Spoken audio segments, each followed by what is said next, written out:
Since 2018, but this morning the government finally published advice to schools on how to engage with pupils who identify as trans or non-binary. The latter are those who identify as neither male nor female.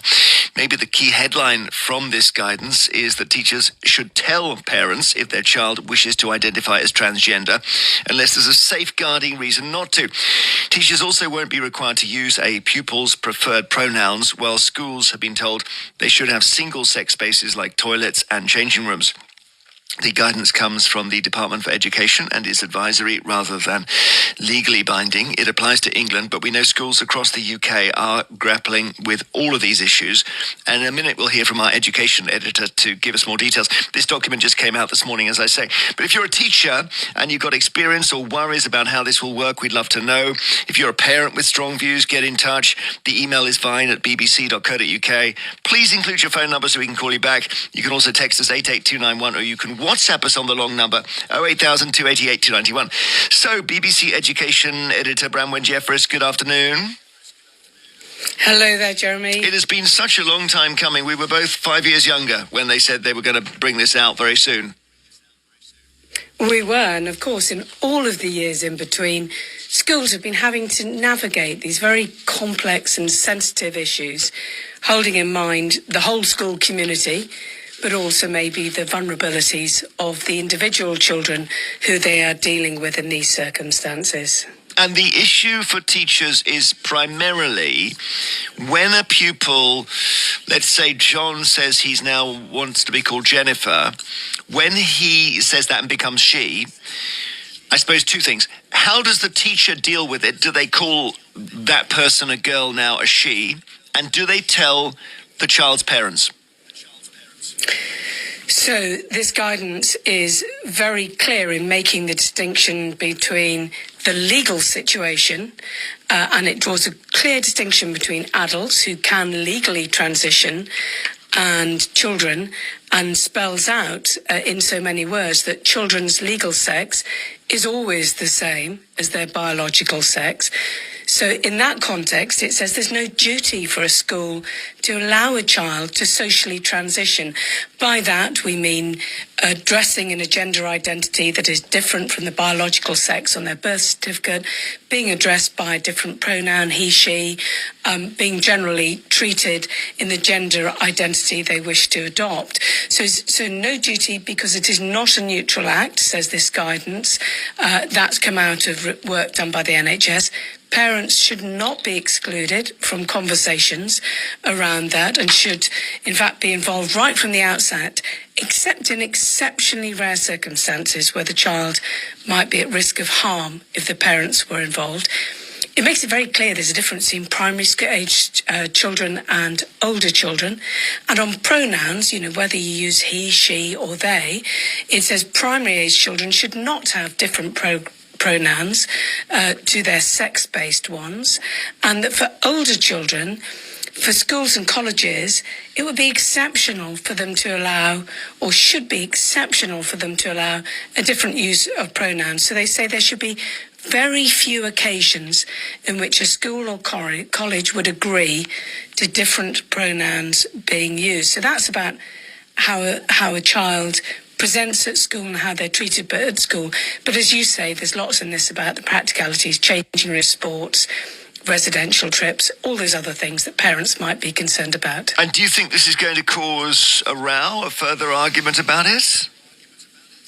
There is almost nothing that you could have published in this space that someone would not disagree with, because it is such an emotionally charged issue for many young people and families, such a contentious issue for some in society, with very, very polarised views in the public debate often. And in the middle of that, schools and, of course, parents trying to navigate the practicalities of this. And there's some interesting details I just want to draw out of this. One is they make it very clear that schools should be considering what's the role of social media in this. Is a child being influenced? How does their thinking about their gender identity fit in with what might be going on in a teenager as they begin to fully locate and identify their sexuality. So what are the risks, for example, that a girl who might be in the process of thinking that she is lesbian, instead being encouraged by social media or by social pressure to identify as a different gender. So it gets to some of the complexity. I think the difficulty will be around the exceptional cases, because it's still left to schools to decide what are the exceptional cases where, in the interest of that individual child, you would put that above the needs of the broader school community and maybe allow some flexibility around different changing spaces or uniforms, or how someone is treated in terms of how they present at school. But on legal duties like changing rooms, toilets, sports, it sets out the law in a very clear way. Thank you very much, Bronwyn Jeffries, BBC Education Editor. Let's talk to James Price, who was the Special Advisor in the Department for Education in the early 2020s and is now Director of Government Relations at the Adam Smith Institute think tank, and also is speaking to Shay Coffey, Director of Medway Pride and founder of Medway Pride Radio. Shay is transgender herself, as is her daughter, who is at secondary school. Shay, your reaction to this? Well, to be honest, the guidance is completely unworkable. From start to finish, it is completely and utterly unworkable. If this is the best they can come up with in 5 years, it's a really, really poor show. Looking at the details, you can tell the parents, first of all, and you probably should as a teacher, and you don't have to say he for she or she for he. Those are two key things that jump out at me. The key thing with telling parents is how do you know full well that the parent isn't going to create a safeguarding issue themselves? Well, that's covered. Well, you answer that, James. Is that covered here or not? Well, the schools have a really good and long, well-established way of dealing with safeguarding issues, right? This is something that's been very, very difficult in the past, but now we have decent training for teachers and things like that on safeguarding issues. And if in any circumstance, not just around this kind of guidance, but on anything else, whether a child is coming out as gay or something, or any other kind of safeguarding issue, schools have got training as they can identify these issues and proper routes there. I don't think that that's the route that we should be looking at for this bit of guidance in particular. All right, Shay, the correspondent Bronwyn did just say that where there is a safeguarding issue identified, i.e. the parent's going to hit the roof when they hear about it, then the school will maybe like to look at whether they actually ought to tell them. And how does the school know that in advance? You simply do not know the reaction a parent could have. Would the child tell them, maybe? Well, I would hypothesise that if the child's coming out of school, it's because they don't feel safe to come out at home. So, and Shay, you're transgender yourself. Your daughter is as well, and she is at secondary school. Yes. So how's her route been to being born, I'm making assumptions here, born biologically male and then transitioning to being female?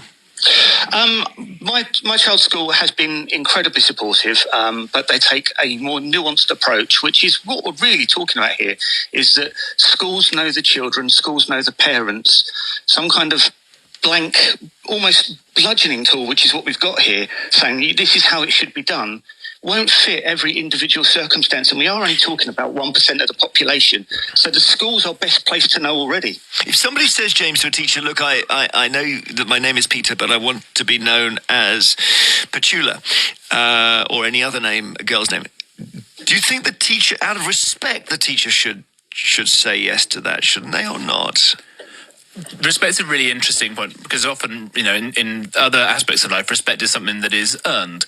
And I think that the really important thing here is that there should be a waiting and watching period. Just because somebody comes out straight away and says one of these things doesn't mean that the teachers actually have to go and do this themselves. We need to be really clear that the people who care most of all in the whole world about these children are their parents, right? Parents will understand this. They will be seeing everything in the child's life in almost every case. And the teachers, who can be joker, they obviously very concerned about this as well, but it's going to be parents who are the people who mostly care about these children. And what we've seen in recent years is a complete explosion of people who think they're identifying as being trans, and all these other things has become a much more salient issue. Do you think it's almost like an epidemic? I would suggest that this is very clearly a level of social contagion, and that this happens on occasion, and there will be some people for whom they will be trans, but in the vast majority of cases, you will probably find that these people are either autistic or, as you mentioned before, they could be gay, they could just be very depressed, and that's causing these things. And when you look at the huge amount of stuff that's on social media now that's talking about all these issues, that could be where they're getting it from. And so the idea that you just go straight away and say, okay, we're going to listen to you on this, when you wouldn't listen to teenagers at first blush on almost anything else, because they're still discovering who they are, their bodies are changing anyway as time goes on, to go in for these kinds of things, because even the social intervention, right? So someone starts wearing a wig or something and saying, I've got a different name. If you go along with that and respect it, that's not a neutral act. The Cass review says that makes it more likely that somebody is then going to go into a deeper medical transition down the line that may not be appropriate for them. Shay, what's your take on that? Well, I think using words like contagion and, as Kerry Badenoch did, disease, shows you that this guidance is, from its very root, taking the point of view that there is something wrong with trans people. You know, they are a disease, they are a social contagion, as James has just said. And yet, on page 10 of the guidance itself, it says, we do not yet have definitive evidence on long and short-term impact. So the guidance has been published with no evidence on the long-term impact. So it's guesswork. Why do you think, Shay, out of interest, you're, as I said, transgender, so is your daughter. Do you know why it is that we do see quite a number of transgender kids who are the sons and daughters of transgender parents? Well, I actually came out after my child, because my child had the strength to come out. I thought, you know what, this is ridiculous. I've got a young person in my life who is able to be who they are, but I can't be who I am. So you'd always known in your heart you were a woman. I'd always known, but the idea that somehow we're trans in kids is absolutely ridiculous. There's no evidence to prove that either. That is just absolute gibberish. What would you have said, Shay, if a teacher at your daughter's school has said, I'm really sorry, I'm not going to call you by your new name or refer to you as a she. I'm sticking with your biological sex and your birth name. We've had that, and it's obviously painful for my child, but because of where my child is at school, we accept that is a reality of the situation. Okay. However, most teachers, when you talk to them, when my daughter talks to them, most teachers, after a few minutes of listening to the lived experience, because yet again, I suspect there's absolutely no trans people who have been asked to input into this guidance. When you start talking about the lived experience of trans kids, teachers very, very rapidly see that they are the ones at risk.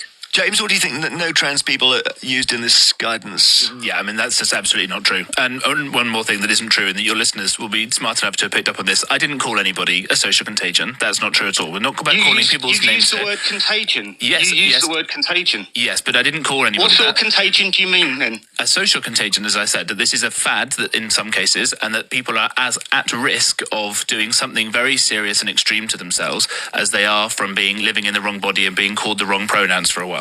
I think that we have to be very, very careful here. There is a very strict duty of care we have, that people don't go down an irreversible route that harms them in later life when they feel that this isn't actually School kids can't get access to hormones. School kids can't get access to surgery. Tell that to the people who went to the Tavistock Centre. The Tavistock Centre is yet to be sued by anybody, and over the course of the last 20 years has only done 1,000 cases of puberty blockers. Oh, so and kids couldn't access it, but 1,000 kids have. I think you've just contradicted yourself there.